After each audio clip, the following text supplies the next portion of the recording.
ಮಾಡುತ್ತಿರುತ್ತಾನೋ ಅವನು ನಿಜವಾದ ಪರಮಾತ್ಮ ಕಾರ್ಯನು.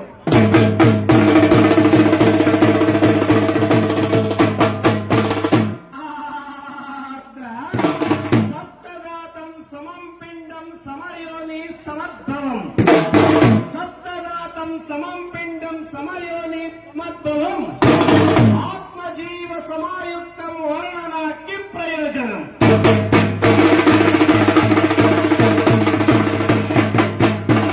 ಗಡ್ಡ ಮೀಸೆ ಮೂಡಿ ಬಂದರೆ ಗಂಡು ಎನ್ನುವರು, ಗಡ್ಡ ಮೀಸೆ ಮೂಡಿ ಬಂದರೆ ಗಂಡು ಎನ್ನುವರು, ಎದೆ ಮೂಡಿ ಬಂದರೆ ಹೆಣ್ಣೆನ್ನುವರು.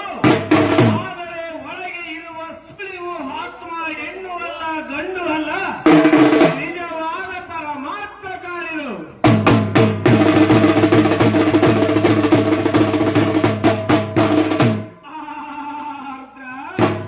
ಪತ್ರ ಶಾಖಾದಿ ರೂಪೇಣ ಯಥಾ ಸೃಷ್ಟಿ ವಿಪಾದಪಃ ಯಥಾ ಭೂಮ್ಯಾದಿ ರೂಪೇಣ ಶಿವ ಏಕೋ ವಿರಾಜತೆ ಎಂಬ ತತ್ವ ಸಿದ್ಧಾಂತ ಶಿಖಾಮಣಿಯ ಮಾತಿನಂತೆ ಈ ವಿರಳ ಘನವಸ್ತುವಿನ ವೈಭವವೇ ಈ ವಿಶ್ವವಾಗಿದೆ.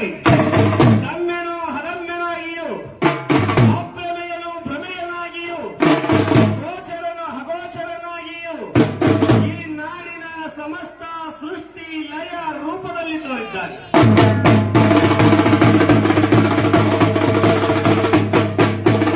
ಮಹಾಮಹಿಮನ ಚಿತ್ತನ ಕಾರ್ಯದ ಒಂದಂಶವನ್ನು ಸಾರವೇ ಕೇಳಿರಿ ನೀವೆಂದು. ಪಂಚಭೂತಗಳಿಂದ ನಿರ್ಮಿತವಾದ ಜಗತ್ತು, ಪಂಚಭೂತಗಳಿಂದ ನಿರ್ಮಿತವಾಗಿರುವ ಜಗತ್ತು ಎಂದರೆ ಅಪ್ಪು, ತೇಜ, ವರುಣ, ವಾಯು, ಆಕಾಶ. ಹೀಗೆ ಪಂಚಭೂತಗಳಿಂದ ನಿರ್ಮಿತವಾದ ಈ ಜಗತ್ತಿನಲ್ಲಿ ಪಂಚೇಂದ್ರಿಯಗಳಿಂದ ನಿರ್ಮಿತವಾದ ಮಾನವ. ಪಂಚೇಂದ್ರಿಯಗಳಿಂದ ನಿರ್ಮಿತವಾದ ಮಾನವ ಎಂದರೆ ಕಣ್ಣು, ಕಿವಿ, ಮೂಗು, ಬಾಯಿ, ಚರ್ಮ. ಹೀಗೆ ಪಂಚೇಂದ್ರಿಯಗಳಿಂದ ನಿರ್ಮಿತವಾದ ಈ ಮಾನವನಲ್ಲಿ 4 ರೀತಿಯ ಮಾನವರುಂಟು. ಅವರು ಯಾರು ಯಾರೆಂದರೆ ಮಾನವ, ಮಹಾಮಾನವ, ದೇವಮಾನವ, ಕೆಟ್ಟ ಮಾನವ.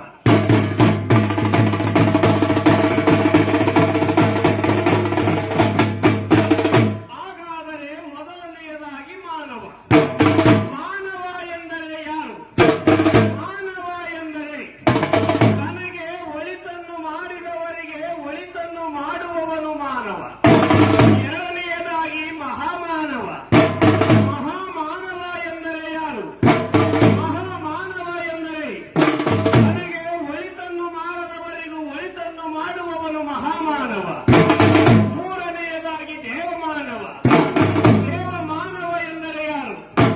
ದೇವಮಾನವ ಎಂದರೆ ತನಗೆ ಕೆಡುಕನ್ನು ಮಾಡಿದವರಿಗೂ ಒಳಿತನ್ನು ಮಾಡುವವನು ದೇವಮಾನವ.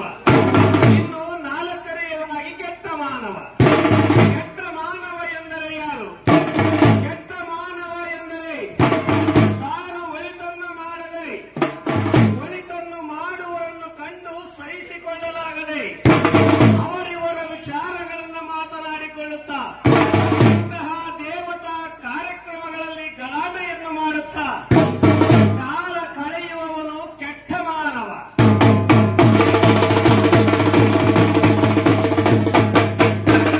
ಈ ರೀತಿಯಾಗಿ 4 ಗುಣ ಹೊಂದಿದ ಈ ಸರ್ವ ಮಾನವರ ದೇಹದಲ್ಲಿ ಜೀವಾತ್ಮ ಅಡಗಿದೆ.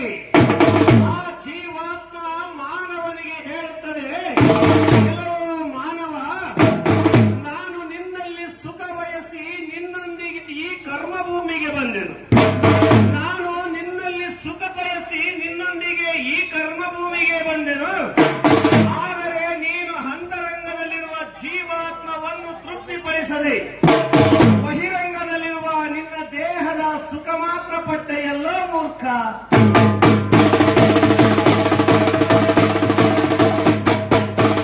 ನೀನು ಹುಟ್ಟಿದಂದಿನಿಂದ ಮರಣದವರೆಗೆ, ಅಂದರೆ ಜೀವಾತ್ಮ ಮಾನವನಿಗೆ ಹೇಳುತ್ತದೆ, ನೀನು ಹುಟ್ಟಿದಂದಿನಿಂದ ಮರಣದವರೆಗೆ ಒಂದಲ್ಲ ಒಂದು ರೀತಿಯ ಚಿಂತೆ